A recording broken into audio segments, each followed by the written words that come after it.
বিসমিল্লাহির রহমানির রহিম। আসসালামু আলাইকুম বন্ধুরা, কেমন আছেন? বাচ্চাদের আবদারে আজকে একটি দারুণ মজার ড্রিঙ্কস তৈরি করব, কোকোনাট বানানা মিল্ক শেক।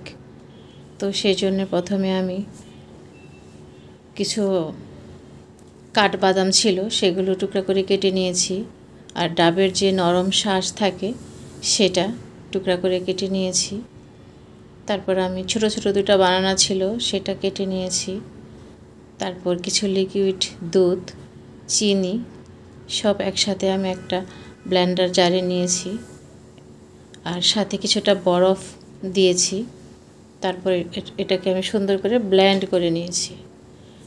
এখন আমি 3টা গ্লাসে সুন্দর করে পরিবেশন করব। একটাতে আমি চকলেট দিয়েছি, পাশের গ্লাসটিতে আমি রোয়াফজা দিয়েছি, আরেকটা আমি এমনিতেই সার্ভ করে নিয়েছি।